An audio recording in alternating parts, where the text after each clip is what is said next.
Olá, o tema de hoje do Estúdio News é a maternidade atípica. E para conversar com a gente, nós recebemos a Rita Quester, que é empresária e palestrante, e a Simone Roque, que é psicopedagoga. Sejam muito bem-vindas. A maternidade atípica é repleta de desafios. De repente, uma porta é aberta e você é obrigada a lidar com o desconhecido. E esse universo gera medo, insegurança. Tem ainda o julgamento, a discriminação, um olhar torto da sociedade. Mas, muitas vezes, essa realidade te transforma, te dá poderes, te faz desenvolver habilidades nunca antes imaginadas. E é olhando exatamente por esse ângulo que nós começamos a falar sobre o tema com a Rita, que está aqui do meu lado. E tem uma história inspiradora. Você tem 3 filhos, os 3 dentro do espectro autista. Isso. Conta pra gente como foi o início dessa jornada. Bom, Renata, primeiro, obrigada pelo convite. Prazer imenso estar aqui.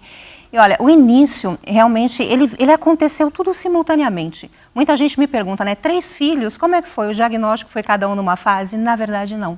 Eu recebi o diagnóstico dos meus 3 filhos simultaneamente e de uma forma nada convencional, eu diria, porque para mim ele veio como uma sentença. Né?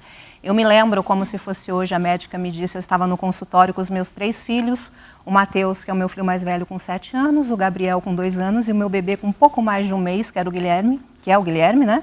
E ela me disse, mãe, o seu filho mais velho tem síndrome de Asperger, que hoje é o autismo nível 1 de suporte. O seu filho do meio, Gabriel, é um autista clássico, que hoje seria o nível 3 de suporte. E o seu caçula, com certeza, será o mais comprometido dos 3. Então, foi muito difícil porque, você imagina, isso aconteceu em 2002. Se falava muito pouco sobre autismo, se conhecia muito pouco sobre autismo. Eu, na verdade, não tinha conhecimento nenhum do autismo. Então, eu tive que buscar informação onde praticamente não havia. Porque não era como hoje, onde se tem acesso à internet, à informação, e se fala muito sobre o autismo. O autismo ganhou uma projeção que hoje as pessoas realmente conhecem, a sociedade tem mais empatia. Mas naquela época, não. Naquela época, eu não tinha conhecimento, a minha família não tinha conhecimento, e buscar conhecimento era muito difícil, porque poucos profissionais falavam sobre o tema. Então, foi o início de uma jornada desafiadora, mas também transformadora. Porque apesar desse diagnóstico da médica e me dizer seus filhos nunca terão uma vida plena, eles nunca vão expressar amor, nunca serão independentes, né? Vão ter crises de choro, crises de alta agressão. Eu me lembro que durante alguns segundos eu fiquei ali sentada naquela poltrona olhando para a médica, meio que paralisada. E olha que interessante, meu filho mais velho, acho que ele percebeu aquele momento, ele tocou no meu braço e falou, mamãe. E ali eu voltei, eu emergi de um abismo que eu estava caindo naquele momento com aquela informação. Olhei para aquele olhinho brilhando do meu filho e eu sabia que ele tinha em mim o seu porto seguro. Olhei para os meus outros 2 filhos e pensei comigo mesma, ninguém tem o direito de definir o que eles serão. Eu me recuso a aceitar esse diagnóstico dessa forma. Não que eu não aceite a ciência, não é isso. Eu só não aceitei o fato dela me falar que meus filhos não teriam uma vida plena.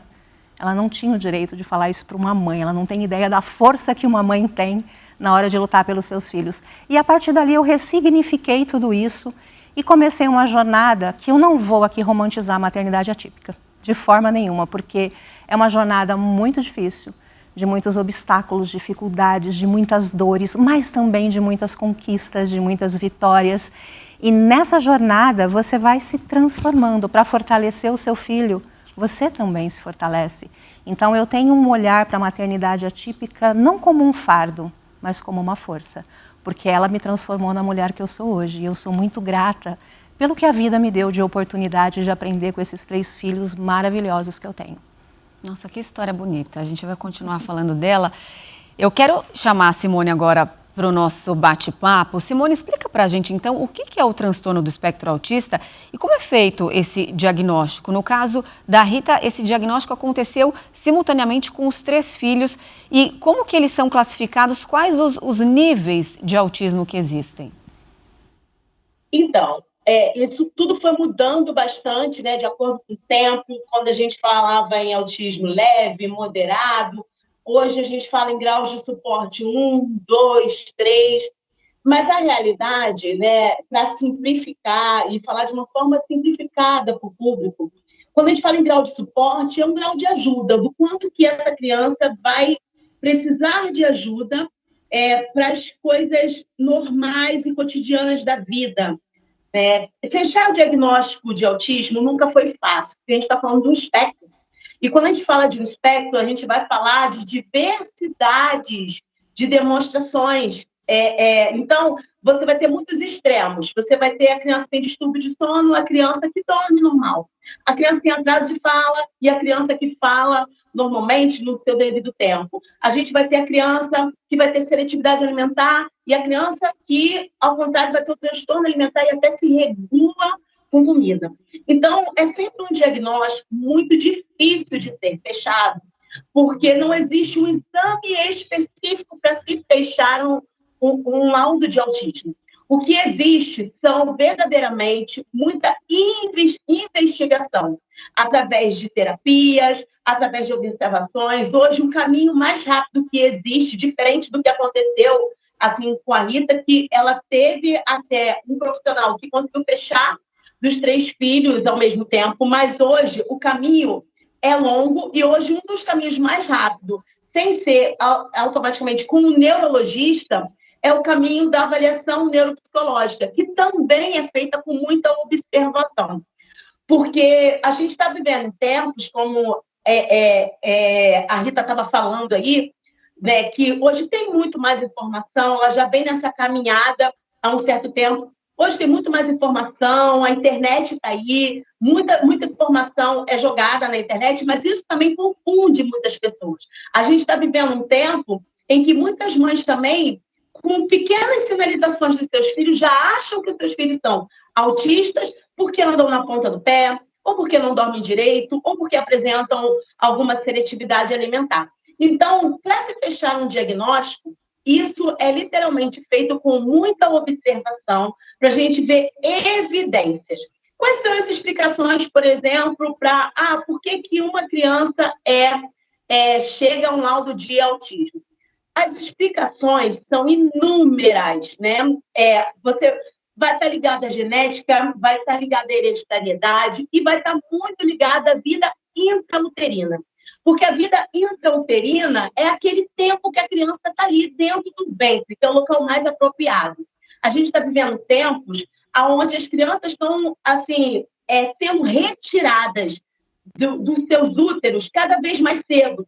Quando uma gestação, por exemplo, pode ir até 42 semanas de forma muito saudável, a gente começa a ver casos, por exemplo, de cesárea com 37 semanas, com 38 semanas, e fora isso, a gente vê pela própria natureza algumas crianças que nascem antes do tempo, e isso é uma coisa muito determinante. Uso de incubadora, né? O fato da criança nascer chorando ou não nascer chorando, o fato do psicológico da mãe nesse tempo gestacional. No caso da Rita, por exemplo, pelo que eu entendi, com essa questão dos 3 filhos, é uma questão muito ligada realmente à questão de genética e hereditariedade.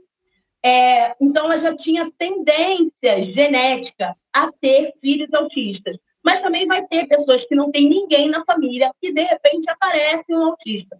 Então, de uma forma geral, quando a gente fala de espectro autista, a gente vai falar de questões com muitas extremidades bem diferentes. Entendi, muito bem explicado. Agora, Rita, como que o seu marido recebeu a notícia? Em nenhum momento você foi negacionista em relação a esse diagnóstico. Você falou que ali dentro do consultório te surgiu aquela força. Sim. Como ele recebeu e o que vocês fizeram quando vocês saíram dali? Os dias seguintes, que tipo de ajuda você foi buscar? Olha, não houve tempo mesmo para negação, para o luto. Você olhar para 3 crianças e saber que elas dependem de você, você não pode se dar o luxo, né, de negar ou de entrar naquela fase do luto que é tão comum, né, para famílias que passam por isso. E eu tenho, na verdade, o privilégio de ter um marido e um pai maravilhoso, né, porque quantas mães, Simone sabe disso, são abandonadas quando você tem um filho neurodiverso, né? Mais de 70% das mulheres são abandonadas. E eu tenho um marido que não é só presente, mas ele é um pai orgulhoso e apaixonado pelos filhos. Então, ele foi o nosso porto seguro. Então, quando o diagnóstico veio, o mundo para, porque você fala, poxa, eu tenho 3 crianças que dependem de mim, que eu preciso cuidar deles, e eu era muito jovem, eu fui mãe aos 22 anos, eu recebi o diagnóstico, eu estava com 29 anos quando eu recebi o diagnóstico dos meninos. Então, a gente teve que fazer alguns ajustes na família. Ele foi cuidar de prover a família e eu fui cuidar dos meninos. Mas para ele eu acho que foi mais difícil essa aceitação. Eu acho que ele negou durante um tempo, sabe? Meio que ele não estava na consulta, então ele não vivenciou esse trauma inicial. Eu acho que o trauma, ele me deu um chacoalho, sabe? Eu tive que trazer essa força à tona. Para ele foi um pouco mais gradativo a aceitação do autismo. Mas eu acho que o ponto mais importante, ele nunca olhou para os filhos de uma forma diferente por conta do diagnóstico. Ao contrário, ele se aproximou mais dos meninos, ele foi mais caloroso, mais presente, mais amoroso, justamente entendendo que eles precisavam muito mais da gente do que uma criança típica. Então eu tive muita sorte nesse sentido, Renata. Mas, assim, quando a gente fala, no geral, poucas mulheres, eu posso falar sem medo aqui, né, como mãe atípica, poucas mães atípicas têm o privilégio que eu tive. Eu não tive o abandono parental, né, e há um outro tipo de abandono que se fala muito pouco, que é o abandono social. Esse sim, esse eu senti. O que é o abandono parental? É a família se distanciar, o marido abandonar essa família. Eu não passei por isso. A minha família acolhe os meus filhos com amor incondicional, desde sempre. Agora, o abandono social, esse é o mais difícil, que é nunca ser convidado para uma festinha de aniversário. E, ao mesmo tempo, quando você convida, raríssimas pessoas comparecem. Isso é muito difícil. Isso é muito complicado. Você vivenciou isso? Vivenciei sim. A sociedade, por mais que a gente fale de autismo hoje, na minha época se falava muito pouco. E eu tinha um filho com nível de autismo 3, que antigamente se falava severo, então que ele tinha crises de autoagressão e em qualquer ambiente algo tirava ele do seu ponto de equilíbrio, ele tinha crises. E tem até hoje, por exemplo, crise com fogos de artifício. É a única crise que ele tem aos 24 anos, é com fogos de artifício. Isso ainda mexe emocionalmente demais com ele. Mas essa questão do abandono, ela leva mães e família a um estágio de depressão que só compromete ainda mais a capacidade que você tem de tratar e de cuidar desses filhos. Porque para que os filhos tenham um atendimento adequado, o eixo, o ponto de equilíbrio acaba sendo sempre a mãe.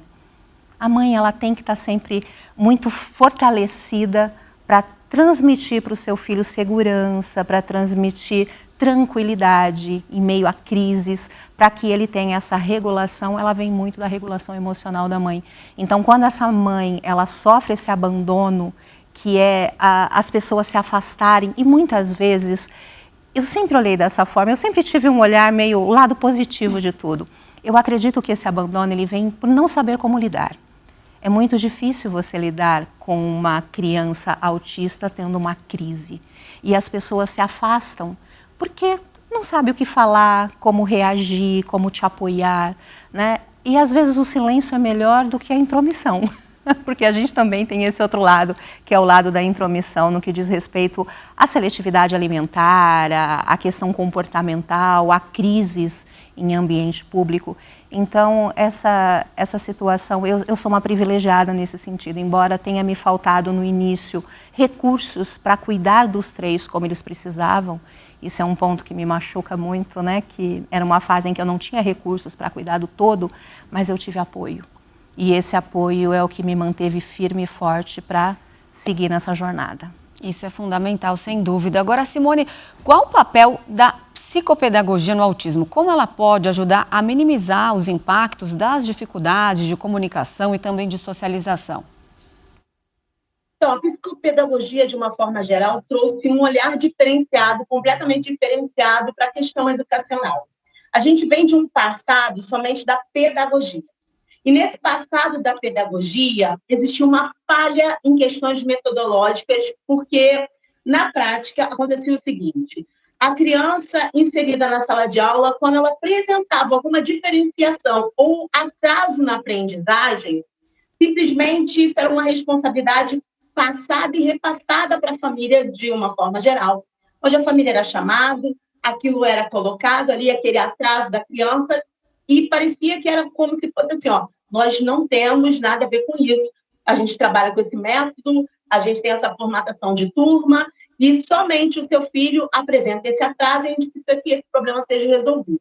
Normalmente as crianças elas eram encaminhadas para um neuro, faziam eletro, e a família começava a buscar um tratamento, e a realidade é que muitas vezes a escola ela trabalhava a metodologia se não era modificada.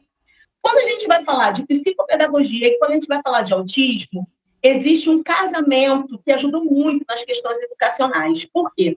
Porque a psicopedagogia veio voltado para um olhar onde a gente não pode se prender a uma metodologia. As pessoas têm formas diferentes de aprendizagem. As pessoas têm fases diferentes. Numa turma mesmo, numa turma escolar, a gente não vai ter uma turma homogênea, onde todo mundo nasceu no mesmo dia, no mesmo horário, tem a mesma criação, o mesmo sistema financeiro e social, e automaticamente vão aprender de forma igual. Não. Hoje a gente tem muito essa questão da individualidade do ser humano, que é o que o autismo mais precisa. Porque o autismo ele vai ter questões muito individuais, nenhum autista é igual, eles apresentam sintomas e comportamentos diferentes. Então, com a psicopedagogia, a gente aprendeu o seguinte: não precisa ter um único método. A gente vai ter que usar 10, 20 métodos até que algum funcione. As pessoas não precisam aprender todas da mesma forma. Então, com isso, a psicopedagogia ajuda muito em sistemas educacionais para a aprendizagem de crianças atípicas, não somente autistas, mas todas as crianças que apresentam atrasos de aprendizagem com dislexia, descalculia ou quaisquer outras coisas, porque terminam sendo crianças atípicas também. Rita, hoje qual a idade dos seus 3 filhos? E eu já te pergunto que, assim, eu imagino que você viveu fases diferentes conforme os anos foram passando e eles foram crescendo. Qual fase foi a mais desafiadora? Olha, meus filhos hoje, o Matheus está com 29 anos, o Gabriel com 24 e o Guilherme com 22. Então eles já estão, nós chegamos no ponto de equilíbrio, nós estamos na melhor fase, né? Posso falar isso. A fase mais difícil, como cada um tem um nível de autismo diferente, foram fases que foram se intercalando, não foi uma única fase difícil. Então eu vou citar a mais difícil na minha visão, porque ela foi uma fase que envolveu a família como um todo, que foi a fase do diagnóstico. Porque o Gabriel, que é o meu filho do meio, que hoje está com 24 anos, ele tinha pouco mais de 2 anos quando ele começou a manifestar o autismo. E ele manifestou o autismo de uma forma muito severa, com crises de autoagressão, de bater cabeça, de se morder, e horas e horas e horas intermináveis de autoagressão, de choro, de desregulação emocional. E isso acabou impactando a família como um todo. Quando o diagnóstico veio, que embora o meu caçula não tenha recebido o diagnóstico, a médica me disse que ele seria o mais comprometido dos 3, ainda não era um diagnóstico, mas ele veio logo depois. Você imagina um bebê recém-nascido que requer atenção, um ambiente saudável, precisa de estímulo, precisa de cuidado, mas eu não tinha quem estivesse comigo ali em casa para cuidar dos 3. Então, eu passava o dia controlando as crises do Gabriel, eu não tive tempo de estar próximo do meu bebê como ele precisava, de estimular a alimentação. Hoje, por exemplo, ele sofre de seletividade alimentar e ele tem um problema de distúrbio alimentar severo, consequência dessa fase. E nessa mesma fase, meu filho com 7 anos começou a ter problema na escola, pelo que a Simone falou, e ela tem total razão, a psicopedagogia ela veio para mudar completamente o olhar sobre a criança atípica. Quando meu filho estava na escola com 7 anos de idade, a escola foi rígida na metodologia de ensino. Então ele saiu de um menino brilhante, porque ele é autodidata, que aprendeu a ler e escrever com 4 anos, para um menino que na escola começou a regredir, porque a escola queria seguir uma metodologia que ele não conseguia acompanhar, porque ele tem transtorno de déficit de atenção. Então, a maneira de estimulá-lo era diferente. Então, esse período em especial foi muito difícil, porque eu deixei o meu filho mais velho praticamente sozinho, porque aquele que menos precisa é o que menos tem atenção, quando você precisa fazer essa escolha, que eu costumo dizer que é uma escolha que mãe nenhuma tem que fazer, que filho que eu tenho que priorizar. E eu tinha um bebê que precisava de estímulo, mas ao mesmo tempo eu tinha uma outra criança que se eu o deixava solto, ele se machucava. Então essa fase foi muito complicada, Renata. E com o passar do tempo, com terapia, com acompanhamento, com muito amor, eu fiquei 7 anos sem trabalhar. me dedicando exclusivamente aos meninos e nós conseguimos uma evolução gradativa até chegar no momento em que nós estamos hoje, que eu falo que nós estamos no ponto de equilíbrio onde praticamente não existe mais crise. Pequenos estresses com mudanças de rotina, um estressinho aqui, mas crise, de fato, eu não tenho mais, eu não enfrento mais. Mas eu costumo dizer que isso não foi um trabalho meu, nem foi só um trabalho do meu marido, meu e dele. É um trabalho de vários profissionais que nos apoiaram, que isso é fundamental. É preciso ter acompanhamento, ter terapia, para que você consiga, em todos os pontos onde há necessidade, você pode trabalhar e melhorar. Tanto que o meu filho, que era nível 3, hoje é um nível 2. Então, o início foi muito complicado. Hoje eu vivo um momento em que eu posso dizer que nós estamos muito bem. Ai, que bom. E Simone, por que o diagnóstico de casos de autismo tem crescido tanto nas últimas décadas? Existe um fator biológico por trás disso ou é uma maior conscientização aí sobre o tema? Qual fator está por trás dessa ascensão? Então, hoje, por mais que muitas pessoas acham que não tem um aumento, a realidade é que hoje a gente tem mais fechamento de diagnóstico, existe um olhar voltado, mas a epigenética diz para a gente que tem sim. A epigenética é uma ciência que vai mostrar a interferência do externo na nossa genética. Então, a realidade, Renata, é que a gente está vivendo, sim, dias muito mais estressantes, muito mais corridos, muito mais preocupantes. E, assim, a vida intrauterina, ela é muito importante. Existe uma diferença entre os ocidentais e os orientais. Os ocidentais, eles são muito voltados para a vida pós-uterina, intrauterina, ou seja, se comemora, por exemplo, os mêsversário, um mês que nasceu, 2 meses que nasceu. Os orientais, eles são muito voltados para essa vida intrauterina, porque ali não é apenas uma vida sendo gerada, é uma vida sendo vivida. E a maneira com que essa vida é vivida dentro do útero da mãe, ela vai determinando muitas coisas externamente. E quando a criança nasce, a epigenética mostra que existem várias interferências. Então, a realidade é que, sim, nós estamos em tempo onde existe muito mais diagnóstico, e não somente diagnóstico, mas, de fato, estão nascendo muito mais crianças autistas nesse tempo, com espectro autista, e isso é um somatório de questões que vão estar ligadas, sim, à questão, a questão da vida intrauterina, vão estar ligadas à genética, à hereditariedade, e vai estar ligado ao psicológico. É uma somatização. Na verdade, toda a questão vem muito da poda neural. O que é a poda neural? A poda neural a gente vai ter mais do que uma, e todos nós temos poda neural no decorrer das nossas vidas. Mas a criança, né, quando nasce, ela vai ter a sua primeira poda neural ali, mais ou menos, entre os 2 anos e meio, 3 anos. Essa primeira poda neural vai acontecer mais ou menos até os 4 anos. Essa poda neural todos nós passamos, mas quando o autista passa, ela vem de forma diferenciada. E essa poda neural que vai determinar muito o comportamento diferenciado do autista. A Rita estava aí falando, né, de um dos filhos dela, que tem problemas com fogos, tem problema com barulho, que a gente vai chamar isso de disfunção auditiva, disfunção sensorial auditiva. Por quê? Porque quando acontece essa poda neural, no caso das crianças autistas, essa poda ela pode vir com algumas disfunções, porque a gente usa essa palavra assim, poda, porque liga realmente a ideia da poda de uma árvore. Uma árvore, por exemplo, você pode podá-la e ela sair bem bonitinha, redondinha, de forma bem profissional, e ela vai crescer daquela forma saudável e profissional. E se essa poda numa árvore, por exemplo, não é feita bem, perfeitinha, ela pode crescer um pouquinho torta. A poda neural, que acontece naturalmente dentro do nosso corpo, pode fazer, no caso das crianças autistas, com que porque a gente está falando do sistema nervoso, então alguns membros importantes dessa grande fábrica, que é o sistema nervoso, podem ser cortados, alguns desses milhões de funcionários. E às vezes são cortados funcionários da linguagem, funcionários da audição, e sempre ligado aos 5 sentidos. Isso vai determinar o comportamento desse autista, muitas vezes de forma diferenciada, tendo problema com barulhos, tendo problema no tato, muitas atividades alimentares, está muito ligado a essa poda neural, não é uma questão de não querer comer.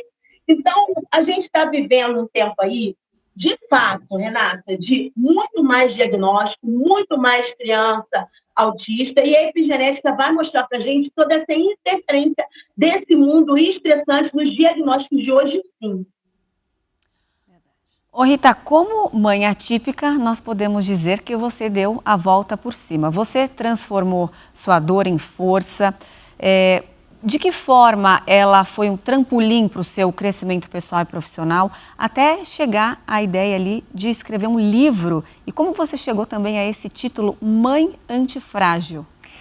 A jornada, Renata, me transformou em antifrágil. Acho que o conceito de antifragilidade, o antifrágil é o oposto do frágil, né?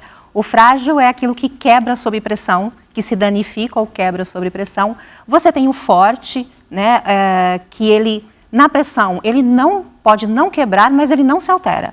O antifrágil é o oposto, ele cresce em meio à adversidade. E uma mãe atípica, o que ela mais experimenta na vida é a adversidade. Então, eu aprendi a olhar para as minhas dificuldades, para os obstáculos que eu vivi com os meus filhos, como uma fonte de aprendizado. Eu vou te dar um exemplo. Como mãe atípica, eu tive que administrar muitas crises. Eu tive que ter um equilíbrio emocional para saber lidar, como reagir sob pressão, sob intensa pressão, sem que aquilo afetasse a minha capacidade de tomar uma decisão. Eu tive que desenvolver inteligência emocional. E com o tempo, eu comecei a perceber que isso era o ativo mais valioso no mundo corporativo.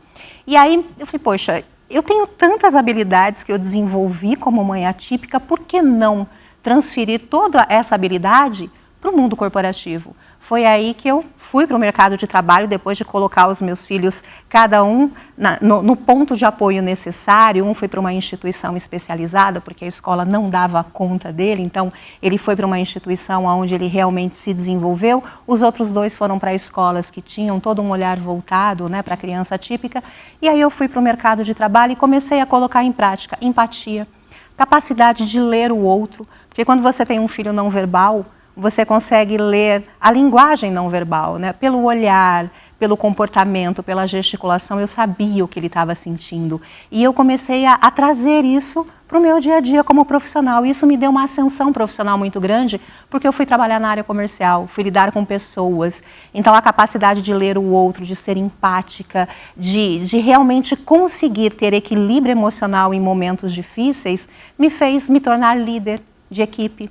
Então, a minha equipe, ela tinha alguém que sabia olhar para eles de forma individualizada e entender a necessidade de cada um. E mais do que isso, que é o que eu fazia com os meus filhos, eu tinha que potencializar tudo que eles tinham de melhor. E eu trouxe isso para o mundo corporativo. Então, eu potencializo nas pessoas o que elas têm de melhor. E a partir daí, eu comecei a ter essa ascensão. E o fato de chegar à antifragilidade é justamente crescer em meio ao caos. Então, por maior que seja a dificuldade que eu me enfrente, seja na vida ou na carreira, no mundo corporativo, eu consigo ter a capacidade de sair mais forte dessa crise. E tudo isso é habilidade da maternidade atípica. E eu trago isso no meu livro, ele vem justamente não para romantizar a maternidade atípica, mas também não para vitimizar. Porque eu nunca tive um olhar de vítima. Eu sempre olhei e falei, esse é o meu desafio, meus filhos precisam de mim e eu vou fazer as coisas acontecerem. Então esse livro, ele é uma história que mostra como ter uma nova ótica sobre os desafios. É olhar o desafio como oportunidade de crescimento. E isso fez de mim a mulher que eu sou hoje.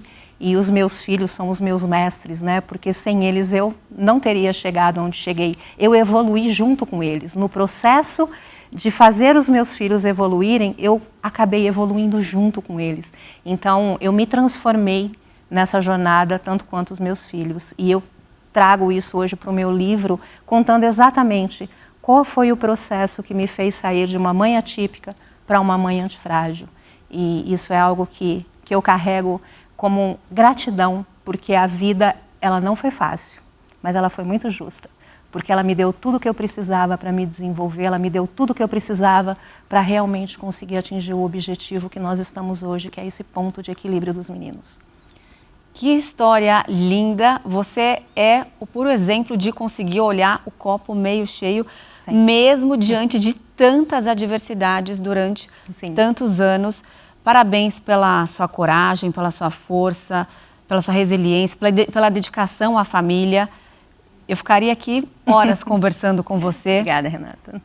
Que orgulho mesmo da mulher que você é. Muito obrigada pela sua participação. Simone, muito obrigada também por estar conosco aqui no Estúdio News. Eu espero vocês para uma próxima oportunidade, com certeza. Pode contar com isso. Eu que agradeço. E o Estúdio News de hoje fica por aqui. Eu conversei com a Rita Quester, que é empresária e palestrante, e com a Simone Roque, que é psicopedagoga. E lembrando que você já pode acompanhar essa entrevista pelo nosso canal no YouTube, no Play Plus e também pelo nosso podcast disponível no Spotify e no Deezer. Eu espero você no próximo programa. Até lá!